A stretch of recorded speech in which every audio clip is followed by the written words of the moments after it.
Guys, 6-week update on the tank. Where are we at? A few more corals gone in. One new fish has gone in. He's hiding somewhere at the back. He may make an appearance in a minute. And everything's doing pretty well. You can see the Kenyan tree coral, which is one of the only soft corals we've got in here, is growing at an alarming rate. It was only about 2 inches when I got it. It's about a 6-7 inch ball now. There's the new addition swimming around at the front there, you can see him. Yeah, all the zoas are doing well. Some of them are closed up because it's the time of day where they start to recede a bit. The euphyllia's closed up somewhat. It's usually massive during the day. It's a two-head euphylia, a rusty euphylia. We've got a few stellophoras in there, milk corals that have been given this week. And you can see there's a couple of hammer corals there. There's toxic there, and a very, very small banana yellow, which may not make it. When the guy fragged it, he's split the skeleton a little bit, so we'll keep an eye on that. I don't think it'll actually make it, but it may do. Digitata green, digitata in a brown colour, pavona, a red and a green in the middle. The milk at the back, I don't know whether you'll see in this. I've had for a few weeks. It was very, very light when I got it. It's grown considerably, and it's got a really nice blue-green now. It's a tricolour again. So yeah, everything all in all is doing really, really well in the tank. Parameters are staying well. pH is staying around 8.2. Still dosing with all for reef. So all in all, everything's doing quite well. Like I say, I'll do a water change tomorrow, which will be about 20 litres, I would think. See the war coral there just about to send its feeler tentacles out to feed for the night. I'll put some coral feed in shortly.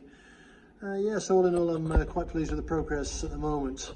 Nothing major to report, only that now is pretty much, I would think, stocked, although on the videos you're looking now, it doesn't look overly crowded. In reality, when you actually look at it in real life, it is quite full. There's probably 2 or 3 inches between everything in there, so they've got plenty of room to spread.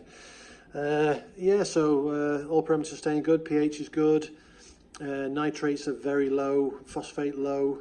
Still not too much of a problem with diatoms. We've got a few diatoms on the new rock that we added at the top of the tank due to silicates leaching probably in the new rock. It wasn't cured, it's just gone in with the rest of the rock. Yes, all in all, yeah, 6 weeks for the tank with all the additions. That's all the livestock, corals and fish. 6 weeks prior to that for maturation of the original reef in the middle, and the substrate in the sump. I'll try and open the sump up underneath. We're still heavily skimming on the sump. I'm on my second filter roll at the moment. You can see it's pulling some real gunk out when I feed it, being heavily fed. Chitomorpha still pulling a fair bit out. We've got a Phosban bag in the back there that's pulling, just because I got a bit more silicates off the new rock, so I'll just put that in there to pull them out a bit. Keep an eye on the phosphates that they don't go too low to impair anything in the tank. But yeah, what can I say? It's all going really, really good at the moment. I'll do some specific reviews of certain items I've got in the tank and how the parameters are working, and certain things that I've bought to help along the way, certain additives and different things, and I'll let you know how I'm doing. But for all of you who are thinking of setting up a reef tank from the get-go, this tank at the moment, we're looking at 12 weeks from its inception. That's without maturing anything. Bare bottom tank, nothing in the tank, to now, so 3 months from start to now. No real problems with diatoms or cyanobacteria, anything like that. Still heavily skimming, skimmers on 75% on the pump. The return pump's running at 75% or about 23 watts.